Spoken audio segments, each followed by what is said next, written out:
আসসালামু আলাইকুম, welcome back to my channel. আজকে রান্না করব চিকেন কষা। তার জন্য নিয়ে নিলাম কিছুটা সর্ষের তেল, এরপরে দিয়ে দিলাম দুটো তেজপাতা ও পেঁয়াজ কুচি। তারপরে আমি সুন্দরভাবে ভেজে নেব। এরপরে দিয়ে দিলাম কাঁচামরিচ, রসুন, আদা, জিরে সব কিছু আমি একসাথে বেটে নিয়েছি। এরপর আমি আবার কিছুক্ষণ কষিয়ে নিব যাতে এর কাঁচা গন্ধটা চলে যায়। কষানোটা যত ভালো হবে খেতেও তত ভালো লাগবে। তো দিয়ে দিলাম দারচিনি, এলাচ।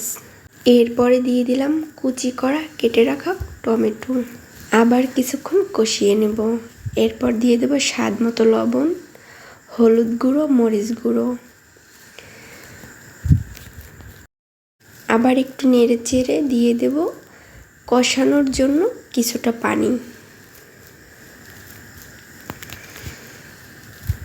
পানিটা দিয়ে আমি কিছুক্ষণ আবার কষিয়ে নেব।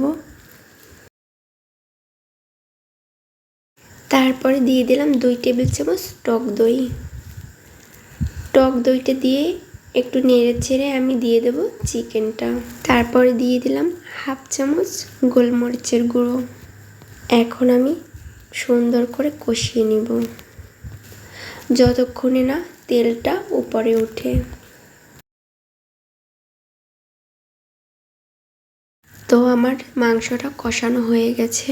এখন দিয়ে দেব পরিমাপ মতো পানি। তারপরে ঢাকনা দিয়ে আমি বেশ কিছুক্ষণ রান্না করে নেব।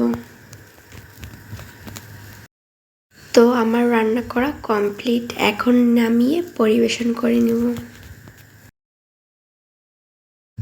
এই হলো আমার আজকের মজাদার চিকেন কষা। রেসিপিটা দেখতে যেমন লোভনীয়, খেতেও তেমন দারুণ সুস্বাদু। আপনারাও বাড়িতে এভাবে অবশ্যই বানিয়ে দেখবেন।